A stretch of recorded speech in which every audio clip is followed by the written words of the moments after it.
धीरे से सुनिए, क्योंकि ये सिर्फ एक लॉ नहीं है, ये एक ऐसा सच है जो अगर समय पर समझ आ जाए तो जिंदगी के कई बड़े नुकसान शुरू होने से पहले ही रुक जाते हैं। Law number 1, law of infection. इसका मतलब बहुत सिंपल है। कुछ लोग आपकी जिंदगी में आते हैं और बिना छुए भी आपको बीमार कर देते हैं। बीमारी शरीर की नहीं, सोच की, एनर्जी की और आत्मा की। कभी किसी को दलदल में फंसा देखा है? वो जितना ज्यादा हाथ पैर मारता है उतना ही अंदर जाता चला जाता है।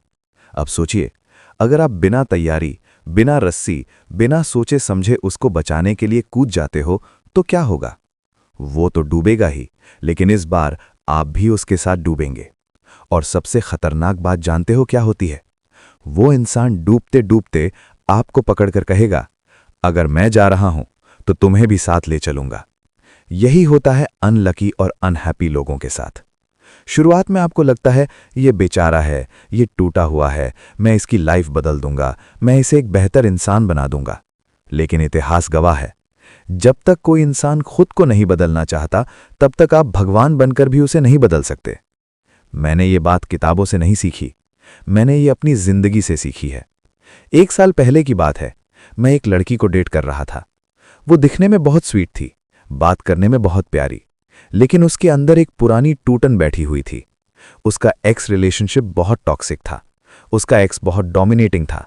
चिल्लाना, गाली देना, कंट्रोल करना, ये सब उसके लिए नॉर्मल बन चुका था। और उस वक्त मैं खुद भी अपनी जिंदगी में एक फेज से गुजर रहा था। बहुत बड़ा स्ट्रगल नहीं, लेकिन मेंटली थोड़ा कमजोर था। उसी समय मेरे अंदर एक गलत फीलिंग पैदा हो गई कि मैं सबको बचा सकता हूं। कोई रोए, कोई दुखी हो, मैं ही उसका सहारा बनूं। मुझे लगने लगा मैं हीलर हूं, मैं सेवियर हूं, मैं किसी को भी ठीक कर सकता हूं। और यही सबसे बड़ा भ्रम होता है। मैंने सोचा मैं इसे सुरक्षित महसूस कराऊंगा, मैं इसे वो प्यार दूंगा जो इसे कभी नहीं मिला। लेकिन धीरे धीरे कुछ अजीब होने लगा। मैं उसे बदल नहीं रहा था, बल्कि मैं खुद बदल रहा था। मैं छोटी छोटी बातों पर चिड़चिड़ा हो गया, मैं बेवजह रोने लगा, मैं नेगेटिविटी कैरी करने लगा, घर आकर बिना वजह लड़ने लगा। जो दर्द उसका था वो अब मेरा हो चुका था। तभी मुझे समझ आया, लॉ ऑफ इन्फेक्शन। जो इंसान अंदर से टूटा होता है, अगर वो खुद हील होना नहीं चाहता तो वो आपको भी तोड़ देगा। और तब मुझे एक पुरानी कहानी याद आई जो लियोनार्डो द विंची ने सुनाई थी। ध्यान से सुनिए, क्योंकि ये कहानी बहुत गहरी है। एक कौवा आसमान में उड़ रहा था। उसकी चोंच में एक छोटा सा बीज था। वो बीज डर से कांप रहा था। उसे लग रहा था आज मेरा अंत है।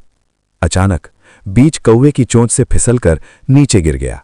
वो एक पुराने घंटा घर की दीवार में एक छोटे से छेद में अटक गया। किसी तरह उसकी जान बच गई। अब बीज ने दीवार से बात करनी शुरू की। दीवार भैया, आप बहुत मजबूत हो, आप बहुत ऊंचे हो, मुझे बचा लो। वो बीज खुद को विक्टिम दिखाने लगा, कौवे को विलन बना दिया और दीवार की तारीफ पर तारीफ।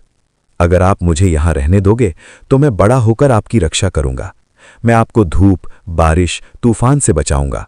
दीवार पिघल गई। उसने बीज को रहने दिया। वक्त बीतता गया, बीज पौधा बना, पौधा पेड़ बना, और एक दिन वो पेड़ इतना बड़ा हो गया कि उसकी जड़ें दीवार को फाड़ने लगी। और आखिरकार वो दीवार जिसने मदद की थी खुद टूट गई। यही लेसन है, कभी कभी जिसे आप बचाने जाते हैं वही आपको बर्बाद कर देता है। इसलिए ये लॉ कहता है, थोड़ा बेरहम बनो। हर आंसू देखकर पिघल मत जाओ, हर विक्टिम स्टोरी पर विश्वास मत करो। कुछ लोग सच में दुखी होते हैं, लेकिन कुछ लोग दुख का इस्तेमाल मैनिपुलेशन के लिए करते हैं। अगर आपको एक्सीलेंस चाहिए, अगर आपको पावर चाहिए, अगर आपको ग्रोथ चाहिए, तो आपको समझना होगा हर किसी को बचाना आपकी जिम्मेदारी नहीं है। जो खुद चलना नहीं चाहता उसे कंधा देने से आप खुद गिर जाओगे। याद रखिए, भावुकता अच्छी चीज है, लेकिन ब्लाइंड कंपैशन आपका पतन बन सकती है। यहीं खत्म करता हूं। अगर आपको ये लॉ समझ आया, अगर ये कहीं ना कहीं आपकी जिंदगी से जुड़ा लगा, तो कमेंट में जरूर बताना। मिलते हैं नेक्स्ट लॉ ऑफ पावर के साथ और एक और कड़वे सच के साथ।